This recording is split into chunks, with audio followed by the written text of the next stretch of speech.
Welcome to 95 news ప్రతిక్షణం ప్రజాక్షేమం కోసం బులెటిన్ల ముందుగా హెడ్లైన్స్ చూద్దాం.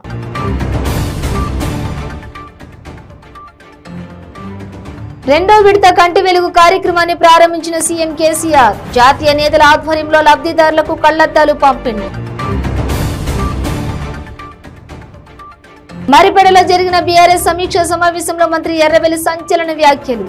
బీఆర్ఎస్ సభకు జనాన్ని తరలిస్తే 10 లక్షలు ఇప్పిస్తా అని కామెంట్. సూర్యాపేట మండలం సోలిపేట గ్రామం నుండి బహిరంగ సభకు వెళ్లిన కార్యకర్తలు. కాన్వాయ్ విడిచి లారీ ఎక్కి సామాన్య కార్యకర్తలా వెళ్లిన మంత్రి జగదీష్ రెడ్డి.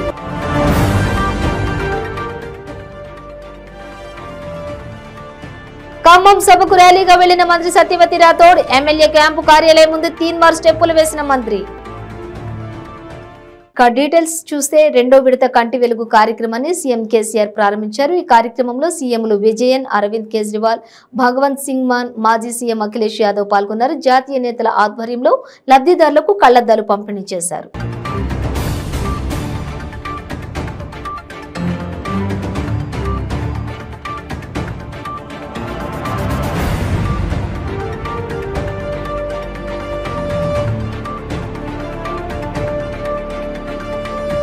ఖమ్మం బీఆర్ఎస్ సభకు జనాన్ని తరలిస్తే 10 లక్షలు ఇప్పిస్తా, లేకుంటే కోత విధిస్తానని మంత్రి ఎర్రబెల్లి దయాకర్ రావు వెల్లడించారు.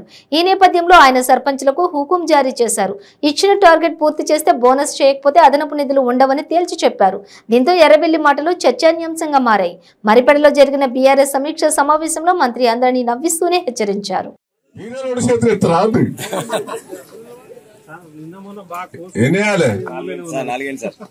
నాలుగు ఎక్కడ ఎత్తారు, మీ మొగాలు చూస్తే 2 ఉన్నాయి. హుషారు కూడా లేరు. మళ్ళా వేరే ఊరు వాళ్ళు అట్లా లేదురా. వరుసగా 3 రోజులు మీటింగ్ అయ్యేసరికి బాగా ఆస్తలేదు. 10 రోజులు పడి తిరుగుతారు. ఎన్ని వేయాలి? 3 సార్లు 3 నిప్పుకోరాదు. సరే 3. దయచేసి వచ్చిన టార్గెట్ చేయాలి. అవుతాయి 3800 మంది మీ దగ్గర టార్గెట్. దానికి మంచిగా ఎక్కువ తెచ్చిన వాటికి దాన్ని సరి చేస్తాం. తక్కువ తెచ్చిన దానికి ఉన్నాయి తీసి పారేస్తాం. ఉన్న 10 లక్షలు కూడా తీసేస్తాం. Thank you. కాన్వాయ్ విడిచి లారీ ఎక్కి సామాన్య కార్యకర్తల ఖమ్మంకు పయనమయ్యారు మంత్రి జగదీష్ రెడ్డి. సూర్యాపేట మండలం సోలిపేట గ్రామం నుండి కార్యకర్తలతో కలిసి లారీలో ఖమ్మం బహిరంగ సభకు హాజరయ్యారు మంత్రి జగదీష్ రెడ్డి.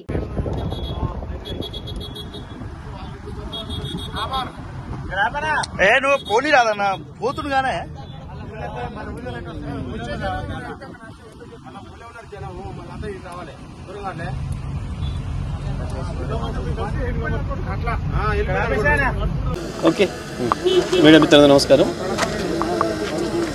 ఖమ్మంలో ఈరోజు జరగబోతున్న బీఆర్ఎస్ బహిరంగ సభకు సూర్యాపేట జిల్లా నుండి, ఉమ్మడి నల్గొండ జిల్లా నుంచి పెద్ద ఎత్తున ప్రజలు కదిలి వెళ్తున్నారు. ప్రజల నుంచి డిమాండ్ ఎక్కువగా ఉన్నందున చిన్న వాహనాలు సరిపోవడం లేదని చెప్పి లారీలు డీసీఎంలలోనే వెళ్తామని చెప్పి ప్రజలందరూ కోరినరు. వారి కోరిక ప్రకారం లారీలు డీసీఎంలు ఏర్పాటు చేయడం జరిగింది. ఒక గ్రామం నుంచి 3, 4, 5, 6 లారీలు కూడా ప్రజలు వందలాదిగా కదులుతున్నారు. మహిళలు, పురుషులు పోటీపడి ఖమ్మం సభకు రావాలని చెప్పి ఉత్సాహంతో ఎదురు చూస్తున్నారు. భారతదేశ రాజకీయాలలో ఒక పెను మార్పుకు నాంది కాబోతున్న ఈ సభకు జాతీయ నాయకులు, ఇతర రాష్ట్రాల ముఖ్యమంత్రులు కూడా రావడం అనేది ప్రజల్లో బాగా ఉత్సాహాన్ని పెంచింది. బీఆర్ఎస్ కార్యకర్తల్లో కూడా ఒక విశ్వాసాన్ని నింపుతూ ఇంత ఉత్సాహ వాతావరణంలో గ్రామాలు కదులుతూ ఉన్నారు. ఈ దేశంలో 9 సంవత్సరాలుగా బీజేపీ నాయకత్వంలో ఉన్న కేంద్ర ప్రభుత్వం చేసిందేమీ లేకపోగా ప్రజలకు ఇచ్చిన ఒక్క హామీని కూడా నెరవేర్చలేని బీజేపీ ప్రభుత్వం, కేంద్ర ప్రభుత్వం అభివృద్ధిలో ముందుకు పోతున్న రాష్ట్రాలకు ఆటంకాలు సృష్టించడం, ప్రత్యేకించి భారతదేశంలో అభివృద్ధికి ఒక కొత్త నమూనాను చూపించిన కేసీఆర్ గారి పరిపాలనకు మోకాలెట్టడం, కేసీఆర్ గారి పైన తెలంగాణ ప్రభుత్వం పైన దుర్మార్గమైన దాడి చేస్తూ అనేక కుట్రకు పాల్పడుతూ తెలంగాణ అభివృద్ధిని అడ్డుకునే ప్రయత్నాలు చేయడం, ఇతర రాష్ట్రాలలో కూడా బీజేపీ ఇతర ప్రభుత్వాలు ఉన్న చోట వాళ్ళను కూడా ఇబ్బందులు పెట్టడం, మోడీ గారి ప్రభుత్వం వచ్చిన తర్వాత దేశంలో రోజు రోజుకు పేదరికం పెరిగిపోవడం, ఆకలి పెరగటం, కొద్దిమంది సంపన్నులే ఇంకా మరింత సంపన్నులు అవ్వడం ఈ దేశ ప్రజల అందరి మధ్యలోకి వచ్చింది. మరి ఇటువంటి సందర్భంలో ప్రత్యామ్నాయంగా ఉండవలసిన కాంగ్రెస్ ప్రతిపక్షంగా కూడా విఫలమవడం, అది జీవోత్సవంగా మారి మోడీకి ఎదురులేని పరిస్థితి వచ్చింది అని చెప్పి ప్రజలు భయపడే స్థితి రావడం, ఇటువంటి పరిస్థితులలో దేశానికి ఖమ్మం సభకు బయలుదేరే ముందు మహబూబాబాద్ జిల్లా ఎమ్మెల్యే క్యాంపు కార్యాలయం ఎదుట మంత్రి సత్యవతి రాథోడ్ డాన్స్ చేసి కార్యకర్తలు నయా జోష్ నింపారు. బీఆర్ఎస్ కార్యకర్తలతో కలిసి తీన్మార్ స్టెప్పులు వేశారు.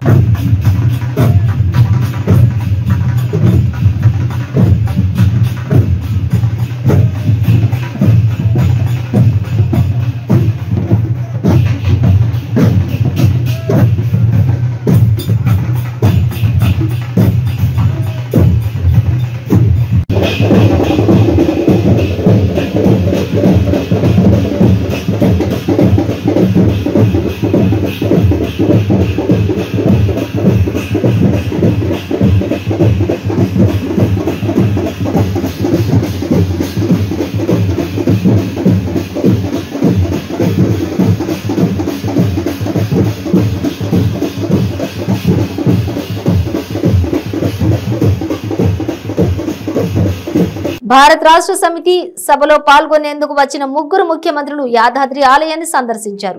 తెలంగాణ ముఖ్యమంత్రి కేసీఆర్ తో కలిసి ఆలయంలో ప్రత్యేక పూజలు చేశారు. సీఎంల టూర్ కారణంగా స్వామివారి దర్శనానికి భక్తులను బుధవారం అనుమతించలేదు. ఉదయం 9 గంటల నుంచి మధ్యాహ్నం 1 గంట వరకు దర్శనానికి భక్తులను అనుమతించలేదు. ప్రత్యేక హెలికాప్టర్లో యాదాద్రి చేరుకున్న సీఎంలు కేసీఆర్, పినరయి, కేజ్రీవాల్, మాన్లకు ఆలయ పూజారులు పూర్ణ కుంభంతో స్వాగతం పలికారు. అనంతరం కేసీఆర్, కేజ్రీవాల్, మాన్లు స్వామివారిని దర్శించుకుని పూజలు చేశారు. తర్వాత వేద మంత్రాలతో ముఖ్యమంత్రులను అర్చకులు ఆశీర్వదించారు. స్వామివారి చిత్రపటం, తీర్థ ప్రసాదాలను వారికి అందజేశారు. యూపీ మాజీ సీఎం అఖిలేష్ యాదవ్, ఎంపీ సంతోష్ కుమార్, రాష్ట్ర మంత్రులు తలసాని శ్రీనివాస్ యాదవ్, ప్రశాంత్ రెడ్డి, ఎమ్మెల్సీ కవిత తదితరులు కూడా స్వామివారిని దర్శించుకున్నారు. 20 మంది బీఆర్ఎస్ ఎమ్మెల్యేలపై వ్యతిరేకత ఉందన్న కామెంట్స్ పై మంత్రి ఎర్రబెల్లి దయాకర్ రావు స్పందించారు. 15 నుంచి 20 స్థానాల్లో కాంగ్రెస్, బీజేపీ పోటీ పడుతుందని మాత్రమే అన్నానని, 100 స్థానాల్లో గెలుస్తున్నామని, 20 స్థానాల్లో కొంచెం సర్దుకోవాలని చెప్పానని అన్నారు. 80 స్థానాల్లో విజయం తథ్యమన్నాను, కానీ మీడియా తన వ్యాఖ్యలను వక్రీకరించిందన్నారు.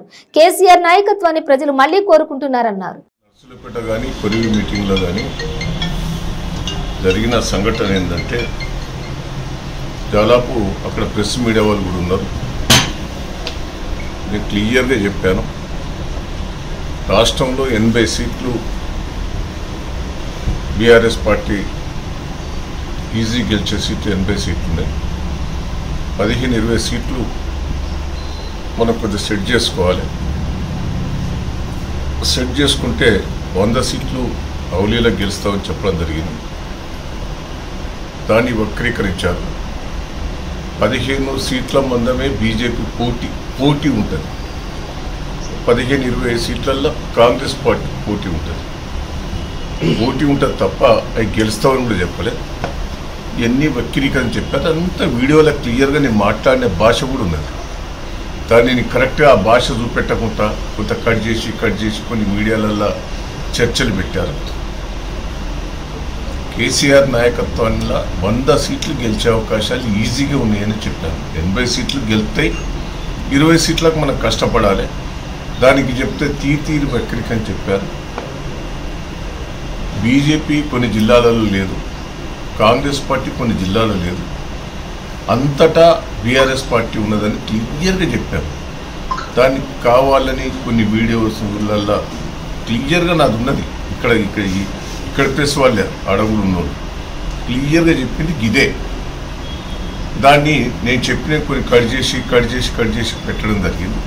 ఇది వాస్తవం, ఇది 100%. ఇదే మాట మీద నేను ఉంటాను. కర్నూలులోని షిప్స్ కోఆపరేటివ్స్ డెవలప్మెంట్ ఆఫీస్ నందు జిల్లా యూనియన్ బోర్డ్ ఆఫ్ డైరెక్టర్స్ సమావేశం నిర్వహించారు. ఈ సమావేశం Subhan union chairman Y Nageswararao Yadav ఆధ్వర్యంలో నిర్వహించారు. ఈ సందర్భంగా వై నాగేశ్వరరావు యాదవ్ మాట్లాడుతూ పశు నష్టం బీమా పథకం ద్వారా అందాల్సిన డబ్బులను వెంటనే మంజూరు చేయాలని డిమాండ్ చేశారు. పశు నష్టం బీమా పథకాన్ని అలాగే కొనసాగించాలన్నారు. గొర్రెలు మేపుకోవడానికి పచ్చిక బయళ్లను సొసైటీకి ఏర్పాటు చేయాలన్నారు. కిసాన్ క్రెడిట్ కార్డు సహాయ పథకాన్ని గొర్రెల పెంపకందారులు వినియోగించుకోవాలని కోరారు. ఆల్మోస్ట్ తగ్గిపోయింది, పూర్తిగా జీరోకి వచ్చేసింది. ఎక్కడ కూడా కేసులు లేవు. ఇప్పుడు నేను ఒక చోట పోతే ఒక కేసు ఉన్నాను, ఎక్కడ పోయింది స్వాతి కాదు పొలం పోతే ఒక కేసు ఉంచాలి. అన్ని తగ్గిపోయినాయి అంటే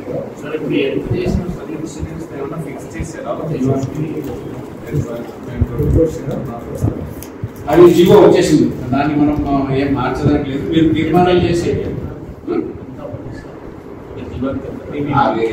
అంటే ఇప్పుడు ఇన్సూరెన్స్ కంపెనీ ఎంత ఇస్తుంది పర్సెంటేజ్ 3.5 జనరల్గా ఎంత ఇస్తారు?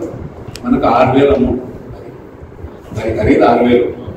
ఒక్కరే ఖరీదు 6,000లో 3% అన్నారు అనుకో 180 రూపాయలు వస్తుంది. 180 రూపాయలు 20%, 36 రూపాయలు రైతు ఒక్కరే కడితే అది ఇన్సూరెన్స్ వస్తుంది. అట్లా వాళ్ళు ఎంత ఇస్తారనే దానిపైన ఆధారపడి అందుకు ప్రీమియం ఇంత చెప్పలేదు. దావోస్ లో జరుగుతున్న వరల్డ్ ఎకనామిక్ ఫోరం సదస్సుకు ఆంధ్రప్రదేశ్ తరపున ఎవరూ హాజరు కాకపోవడం ఎప్పుడో రాష్ట్రంలో చర్చనీయాంశంగా మారింది. ఈ సదస్సుకు ఏపీకి ఆహ్వానం రాలేదని, ఇది ముమ్మాటికి వైసీపీ అసమర్థతకు నిదర్శనమని టీడీపీ నాయకులు ఓ రేంజ్ లో ఫైర్ అవుతున్నారు.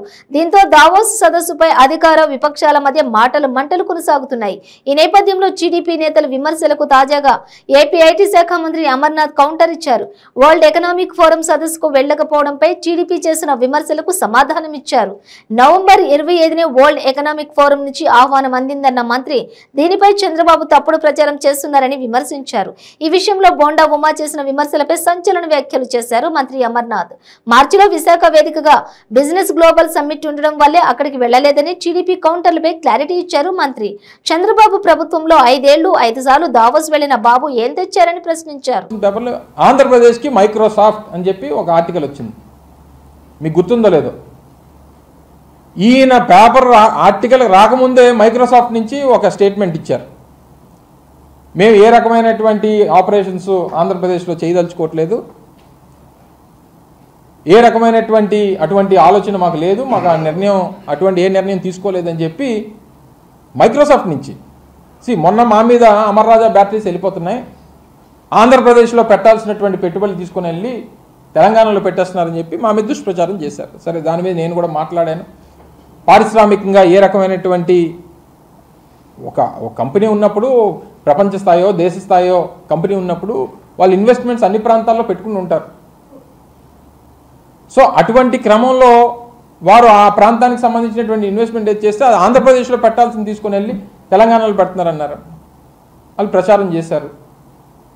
మేము చెప్పాం అమర్ రాజా బ్యాటరీస్ సంబంధించి ఎవరన్నా వచ్చి ఇదిగో బాబు ఈ 9,500 కోట్ల రూపాయలు ఆంధ్రప్రదేశ్లో పెట్టాల్సింది, ఇక్కడ పారిశ్రామిక విధానమో లేదా ముఖ్యమంత్రి గారో లేకపోతే ఈ రాష్ట్రానికి సంబంధించినటువంటి ప్రభుత్వమో మమ్మల్ని ఇక్కడ పెట్టనివ్వట్లేదు, అందుకే తెలంగాణ పెడుతుంది ఎక్కడని చెప్పారా? చెప్పకుండానే వీళ్ళే చెప్పేసి ఈ ప్రభుత్వం మీద అటువంటిది తప్పుడు ప్రచారం చేసి ఏదో రకంగా లబ్ధి పొందాలనేటువంటి ప్రయత్నం చేశారు. మైక్రోసాఫ్ట్కి సంబంధించి ఆయన ఆ రకంగా ప్రచారం చేస్తే వాళ్ళు వచ్చి చెప్పారు మేమేం పెట్టట్లేదని. సత్యనాదల్లా అనేటువంటి వ్యక్తి ఎప్పుడో నాకు తెలిసి 91, 92 అనుకుంటా ఆయన తాలూకా మా ఐఐటీయో సాఫ్ట్వేర్ ఇంజనీర్. అప్పటికి మనిషి ముఖ్యమంత్రి కూడా కాలేదు. ఆ సత్యనాదల్లా ఈరోజు మైక్రోసాఫ్ట్ CEO అయ్యాడంటే దానికి ప్రేరణ నేనే అని చెప్పుకున్నాడు ఈ వ్యక్తి చంద్రబాబు నాయుడు. అసలు ఐటీ మీద, ఇన్ఫర్మేషన్ టెక్నాలజీ మీద రిఫార్మ్స్ తీసుకొచ్చినటువంటిది ఆ రోజు ప్రధానమంత్రిగా ఉన్నటువంటి రాజీవ్ గాంధీ గారి సమయంలో తీసుకున్నటువంటి రిఫార్మ్స్ ఐటీ అండ్ కమ్యూనికేషన్స్ మీద. మీ అందరికీ తెలుసు, సీనియర్ జర్నలిస్టులు ఉన్నారు. అసలు హైటెక్ సిటీ అనేటువంటి దానికి ఆ రోజు 91, 92 ఆ రోజు మా నాన్నగారు కూడా మంత్రిగా ఉండేవారు, జనార్దన్ రెడ్డి గారు ముఖ్యమంత్రిగా ఉన్నప్పుడు హైటెక్ సిటీ అనేటువంటి దానికి ఆ రోజు పునాది వేసింది ఆయన సమయంలో. హైటెక్ సిటీ టీడీపీ వ్యవస్థాపకుడు మాజీ ముఖ్యమంత్రి ఎన్టీ రామారావు వర్ధంతి సందర్భంగా ఎమ్మెల్యే గంట శ్రీనివాసరావు ఎన్టీఆర్ విగ్రహానికి పూలమాలలు వేసి నివాళులర్పించారు. ఆయనను మహనీయుడిగా అభివర్ణించారు. రాష్ట్ర రాజకీయాలను ఎన్టీఆర్ మలుపు తిప్పారని, ఆయన చూపిన బాటలోనే అన్ని ప్రభుత్వాలు నడుస్తున్నాయని పేర్కొన్నారు. విప్లవాత్మక నిర్ణయాలతో క్రియాశీలక రాజకీయాల్లో పెను సంచలనాలకు శ్రీకారం చుట్టారని అన్నారు. తెలుగువారి ఆత్మ గౌరవాన్ని ప్రపంచ దేశాల్లో చాటి చెప్పారని అన్నారు. లోకేష్ పాదయాత్ర 400 రోజుల పాటు 4000 కిలోమీటర్ల పాటు కొనసాగుతుందని ఈ సందర్భంగా గంట తెలిపారు.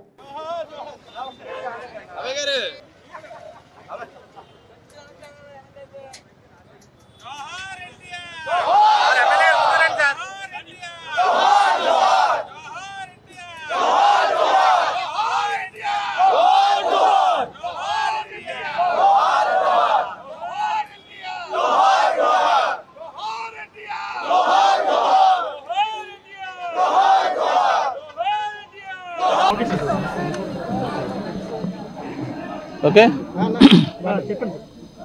అందరికీ నమస్కారం. స్వర్గీయ అన్న ఎన్టీఆర్ గారి 27వ వర్ధంతి సందర్భంగా ఆయనకి గణ్యవాళ్ళు అర్పించుకుంటా ఉన్నాం. ఎన్టీఆర్ అన్న 3 అక్షరాలే ఒక వైబ్రేషన్. తెలుగు జాతి ఉన్నంత వరకు కూడా గుర్తుండే పేరు. తెలుగు నేలపైన ఆయనది ఒక చెరగని సంతకం. ఒక రాజకీయ పార్టీ స్థాపించిన 9 నెలల్లోనే ఆ పార్టీని అధికారంలోకి తేవటం, అధికారంలోకి వచ్చిన తర్వాత పరిపాలనాపరంగా కూడా ఎన్నో విప్లవాత్మకమైన మార్పులు తీసుకురావటం, అవి కేవలం ఒక ఎన్టీఆర్ గారికే సాధ్యమైంది. ప్రతి పేదవాడు కూడా బాగుండాలి, సమాజమే దేవాలయం, ప్రతి పేదవాడు కూడా దేవుడిని ఉద్దేశంతో ఆ పేదవాళ్ళు తినడానికి తిండి, ఉండటానికి ఇళ్ళు, కట్టుకోవడానికి బట్ట కల్పించిన గొప్ప వ్యక్తి అన్న ఎన్టీఆర్ గారు. అంతేకాకుండా పరిపాలనాపరంగా కూడా ఎన్నో సంస్కరణలు కూడా తీసుకొచ్చిన వ్యక్తి అన్న ఎన్టీఆర్ గారు. అప్పటిదాకా ఉన్న పటేల్ పట్వారీ వ్యవస్థ రద్దు చేయటం, ప్రజల వద్దకు పరిపాలన తీసుకెళ్లే ఉద్దేశంతో మండల వ్యవస్థ పెట్టడం, మహిళా ఆస్తి కల్పించడం, స్థానిక సంస్థల్లో రిజర్వేషన్లు ఇవ్వడం లాంటి ఎన్నో విప్లవాత్మకమైన నిర్ణయాలు తీసుకున్న వ్యక్తి అన్న ఎన్టీఆర్ గారు.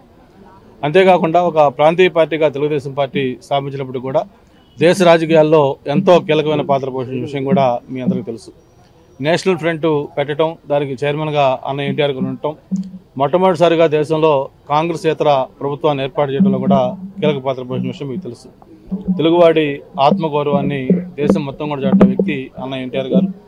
మరి అటువంటి తెలుగుదేశం పార్టీ ఈరోజు మన ప్రీతం నాయకులు చంద్రబాబు నాయుడు గారి నాయకత్వంలో ఒక నిర్మాణాత్మకమైన సంస్థాగతంగా బలోపేతం చేయటం, ఈరోజు దేశంలో ఏ పార్టీకి లేని విధంగా కార్యకర్తలకి ఒక సంక్షేమం ఏర్పాటు చేయటం, ఇవన్నీ కూడా తెలుగుదేశం పార్టీకి మాత్రమే సొంతం. మరి అటువంటి తెలుగుదేశం పార్టీ రాబోయే రోజుల్లో మరిన్ని విజయాలు సాధించాలని మనస్ఫూర్తిగా కోరుకుంటూ, మరి అన్న ఎన్టీఆర్ గారి వర్ధంతి సందర్భంగా ఈరోజు ఇక్కడ బ్లడ్ డొనేషన్ క్యాంప్ కూడా పెట్టడం జరిగింది. దీనికి కూడా అందరూ కూడా పెద్ద ఎత్తున పార్టిసిపేట్ చేసి దీన్ని విజయవంతం చేశారు. మరొకసారి అన్నగారికి ఘనంగా నివాళులర్పించుకుంటూ ఆయన ఆశయ సాధన కోసం అందరం కూడా పునరంకితం కావాలని కూడా ఈ సందర్భంగా మనం చేస్తాం. ఈ నెల 27 నుంచి తెలుగుదేశం పార్టీ జాతీయ ప్రధాన కార్యదర్శి లోకేష్ గారి పాదయాత్ర స్టార్ట్ అవుతుంది. దానికి సంబంధించి ఇప్పటికే మొత్తం రాష్ట్ర వ్యాప్తంగా కూడా 175 నియోజకవర్గాల నుంచి కూడా ఏర్పాట్లన్నీ కూడా పూర్తయ్యాయి. 400 రోజులు 4000 కిలోమీటర్లు యువగడం పేరుతోటి ఒక పాదయాత్ర చేయడం చాలా సెన్సేషనల్ విషయం. ఎందుకంటే ఈరోజు దేశానికి యువత అనేది చాలా చాలా కీలకమైంది. దేశానికి వెన్నుముక యువత. అంతేకాకుండా మన రాష్ట్రంలో కూడా యువత గత కొద్ది రోజులుగా ఎలాంటి ఇబ్బందులు పడుతూ ఉన్నారు, ఒక ఉపాధి ఉద్యోగ అవకాశాలాక ఎలాంటి నష్టాలు కలుగుతా ఉన్నాయి, వెళ్ళి చూసిన నేపథ్యంలో యువతను మొత్తం కూడా సమీకరించాలి, వాళ్ళందరినీ కూడా ఎడ్యుకేట్ చేయాలి, వాళ్ళతో మోటివేట్ చేసి వాళ్ళని ముందుకు తీసుకెళ్లిన ఉద్దేశంతో లోకేష్ గారు ఈ యువగడం పేరుతోటి పాదయాత్ర తీసుకోవడం చాలా సంతోషం. అది విజయవంతం కావాలని కోరుకుంటూ ఇప్పటికే రాష్ట్ర వ్యాప్తంగా అన్ని ప్రాంతాల నుంచి కూడా దానికి బ్రహ్మాండమైన స్పందన వస్తూ ఉంది. డెఫినెట్గా అది ఒక సెన్సేషనల్ విజయం అవుతుందని చెప్పి నేను భావిస్తాను. బులెటిన్ ముగించే ముందు హెడ్లైన్స్ మరోసారి.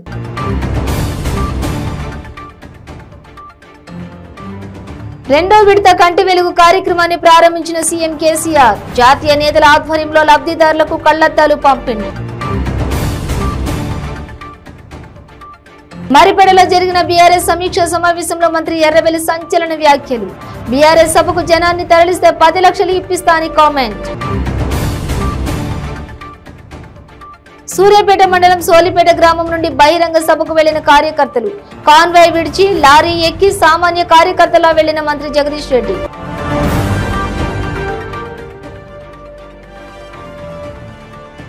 ఖమ్మం సభకు ర్యాలీగా వెళ్లిన మంత్రి సత్యవతి రాథోడ్, ఎమ్మెల్యే క్యాంపు కార్యాలయం ముందు తీన్మార్ స్టెప్పులు వేసిన మంత్రి. ఇవి బులెటిన్ డీటెయిల్స్. చూస్తూనే ఉండండి 95 న్యూస్.